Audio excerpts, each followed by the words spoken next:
Hello बच्चों, स्वागत है आपका हमारे चैनल पर्सनल ट्यूटर में।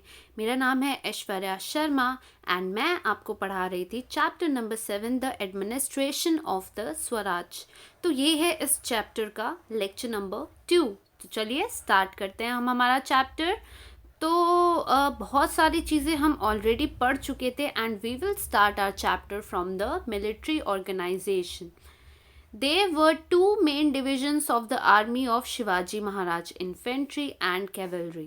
In the infantry, there were officers such as Havaldar, Jumledar, etc. The chief of the infantry was Sarnobat.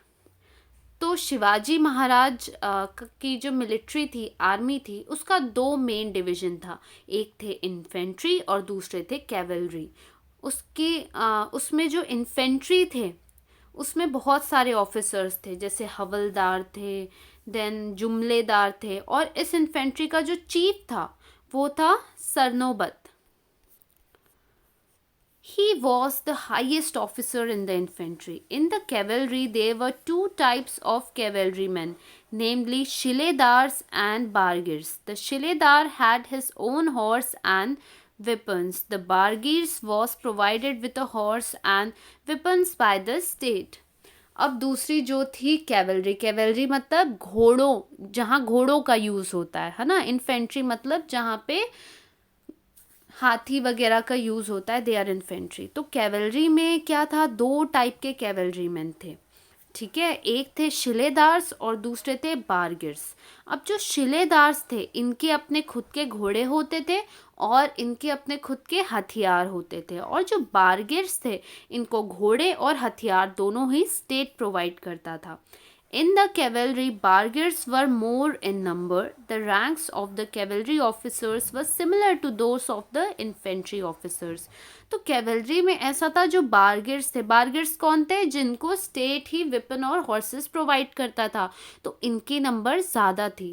और जो रैंक कैवलरी ऑफिसर्स को दी जाती थी बाय द स्टेट, वो सिमिलर होती थी ऑफ इन्फेंट्री ऑफिसर्स। मतलब कैवलरी ऑफिसर्स और इन्फेंट्री ऑफिसर्स ये सब एक ही पोजीशन पर थे। The highest officer in the cavalry was Sarnobat. Netaji Palkar, Pratap Rao Gujar, Hambirrao Mohite वो some of the famous Sarnobats of the cavalry. और जो सबसे टॉप के ऑफिसर्स होते थे कैवलरी में, उन्हें कहा जाता था सरनोबत। नेतोजी पालकर, प्रताप राव गुजर, हम्बीराव मोहिते, ये सारे कुछ फेमस सरनोबत्स हैं कैवलरी के। Now next was intelligence department. It was necessary to protect the Swaraj from its enemies. For this, it was necessary to get precise and timely information about the movement of the enemy. तो ये बहुत ज़रूरी था for protection of Swaraj की उसका protection enemies से किया जाए। मतलब आसपास जितने भी एनिमीज़ हैं उनसे बचाया जाए स्वराज को। और इसके लिए ज़रूरी था कि एनिमी की मूवमेंट की सारी बिल्कुल प्रिसाइज, मतलब बिल्कुल ही करेक्ट और बिल्कुल ही टाइमली इंफॉर्मेशन हो। मतलब किस समय एनिमी कहाँ पर है, किस जगह पर रुके हैं, किस समय कहाँ पहुँचे, कितने देर में कहाँ जाएंगे, किस रास्ते से आ रहे, एवरीथिंग दे रिक्वायर्ड एवरीथिंग, क्योंकि इसी हिसाब से ही प्लानिंग की जाती थी। और यदि कोई भी इंफॉर्मेशन गलत रही तो बहुत ज़्यादा ही नुकसान होता था। तो इसीलिए बहुत ज़रूरी था कि मूवमेंट ऑफ एनिमी की हर इंफॉर्मेशन बहुत करेक्टली रहे। Was the job of the intelligence department to obtain information about the movements of enemies and submit it to the Maharaj. The intelligence service of Maharaj was very efficient. तो ये जिम्मेदारी intelligence department के officers की होती थी कि enemies के movement का जो भी इंफॉर्मेशन है वो सारी चीज़ें महाराज तक पहुंचाए। अब आपके दिमाग में आ रहा होगा कि उस समय तो कोई वाईफाई सिस्टम नहीं था, कोई ट्रैकिंग सिस्टम नहीं था, तो किस तरीके से पता चलता था। तो ये लोग कैसे पता लगाते थे, आसपास के लोगों से, ठीक है। और इनके ना सिटाडेल काइंड ऑफ थिंग होते थे। सिटाडेल आपको वैसे समझ नहीं आएगा, मैं इजी वर्ड में बताती हूँ कि क्या होते थे। इनके जो फोर्ट्स हुआ करते थे वो फोर्ट्स इतने ऊंचे होते थे कि उसके टॉप से बहुत दूर दूर का दिख जाता था, इस तरीके से बनाया जाता था। और भी कई ऐसी लोकेशंस होती थी जहाँ से बहुत दूर दूर का दिखता था, जिससे पता चलता था कि एनिमी कहाँ है। तो ये सारी इंफॉर्मेशंस लाकर इंटेलिजेंस डिपार्टमेंट के जो ऑफिसर्स थे वो महाराज तक पहुँचाते थे। अब जो इंटेलिजेंस सर्विस थी महाराज की, वो बहुत ही इफ़िशिएंट थी, मतलब बहुत अच्छे से काम करती थी। Bahirji Naik was the head of intelligence department. He was extremely skilled in his job. He collected accurate and detailed information about Surat before the raid of सूरत. और जो इंटेलिजेंस डिपार्टमेंट के हेड थे बाहिर जी नायक, वो बहुत ही स्किल्ड पर्सन थे, मतलब बहुत ही इफ़िशिएंट थे, अपना काम बहुत अच्छे से करते थे। और सूरत में रेड करने से पहले ही उन्होंने सूरत के बारे में बहुत एक्यूरेट, बहुत सही और बहुत ही डिटेल में इंफॉर्मेशन निकाल कर रखी थी। Now coming to forts. Forts were of great importance in the medieval age. Possession of a fort made it possible to keep an eye on the surrounding area. In case of foreign invasion, it was possible to protect the people taking shelter in the fort. तो fort का बहुत importance रहा है medieval as में। जिसके पास भी possession, मतलब क्या कि जिसका भी फोर्ट होता था, वो अपने आसपास के एरिया में बहुत अच्छे से देख पाता था। मतलब देख पाता था इन द सेंस कि आसपास के एरिया में कहाँ से एनिमीज आ रहे हैं, कब आएंगे, क्या चल रहा है, एवरीथिंग, सब चीज़ का नॉलेज उसे रहता था। साथ ही साथ फॉरेन इन्वेजन से, फॉरेन इन्वेजन मतलब बाहर की कोई किसी भी टेरिटरी के अटैक से भी फोर्स प्रोटेक्शन करते थे। वो एक शेल्टर की तरह काम करते थे जहाँ पे छुपकर खुद का प्रोटेक्शन किया जा सकता है।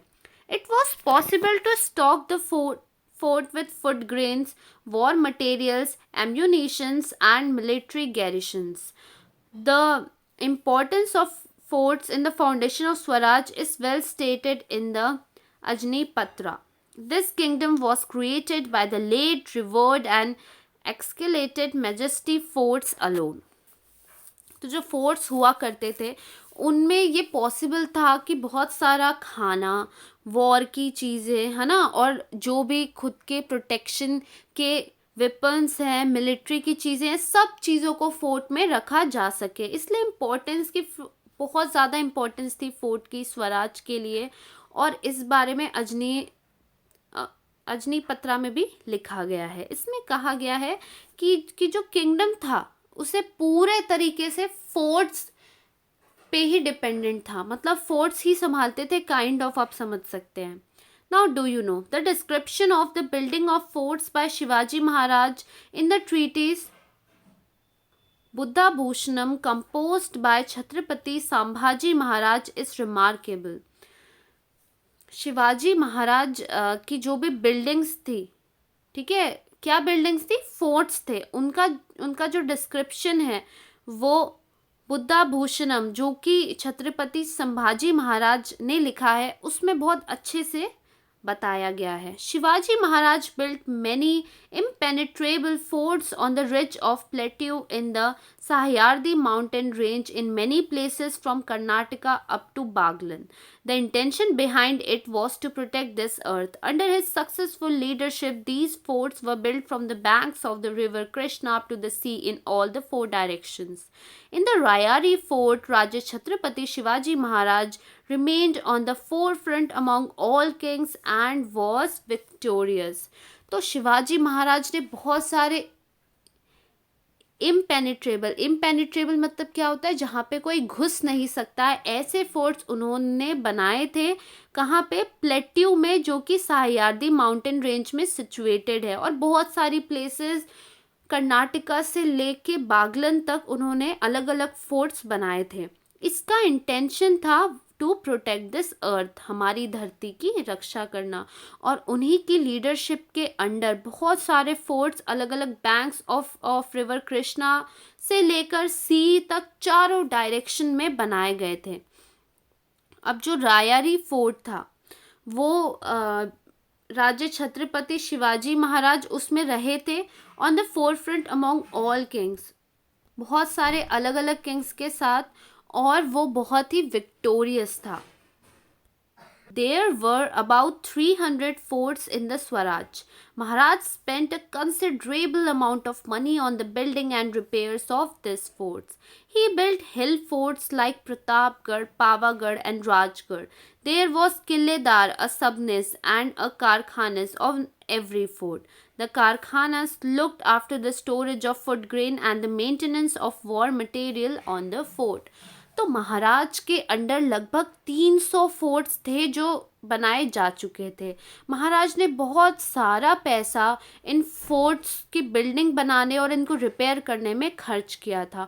उन्होंने हिल फोर्ट्स भी बनवाए थे, जैसे प्रतापगढ़ का फोर्ट, पावानगढ़ का, राजगढ़ का फोर्ट। साथ ही साथ हर फोर्ट में किलेदार होता था, सबनेस होता था, कारखानेस होता था। अब जो कारखानेस होता था उसका काम होता था कि उस फोर्ट में जो भी फूड ग्रेन की अवेलेबिलिटी है वो मेक श्योर करे, साथ ही साथ वॉर मटेरियल अवेलेबल रहे। सी forts, Maharaj knew the importance of sea forts too. One of the sea fort that he built was Sindhu Durga at Malwan. It was excellent sea fort. तो महाराज सी fort की भी importance जानते थे।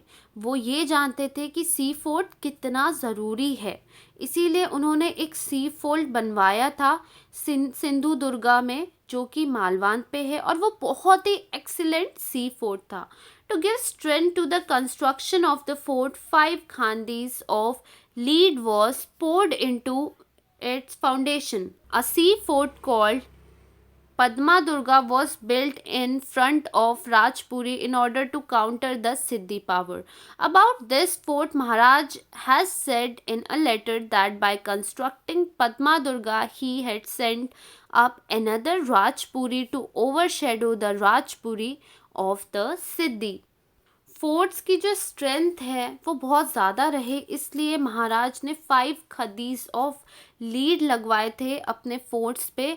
और सी forts को कहा जाता था पद्म दुर्गा, जो कि राजपुरी, जो कि सिद्धियों के अंडर था, उनके सामने बनवाया गया था। और इस फोर्ट के बारे में महाराज कहते हैं कि एक लेटर में कि जो कंस्ट्रक्शन हुआ था पद्म दुर्गा का, वो एक दूसरे राजपुरी का कंस्ट्रक्शन था जो राजपुरी ऑफ सिद्धि को ओवरशैडो कर देगा। मतलब जो राजपुरी ऑफ सिद्धि है उसके सामने हमारा जो पद्म दुर्गा है वो बहुत ऊपर दिखेगा, ऐसा। Now Navy. Enemies on the west coast of India, the Portuguese of Goa, the Siddhi of Chanchira, and the British factors of Surat and Rajpur created obstacles in the work of expanding the Swaraj. It was necessary to curb their activities and to protect the west coast. तो जो enemies थे west coast of India में, जैसे Portuguese थे गोवा में, सिद्धि थे जांजिरा में, Britishers भी थे सूरत में, राजपुरा में, ये सारे बहुत प्रॉब्लम क्रिएट कर रहे थे हमारी कंट्री में स्वराज एक्सपेंड करने के लिए। और इसीलिए बहुत इम्पॉर्टेंट था कि इनकी जो एक्टिविटीज़ है इसे कम किया जाए और हमारे वेस्ट कोस्ट को प्रोटेक्ट किया जाए।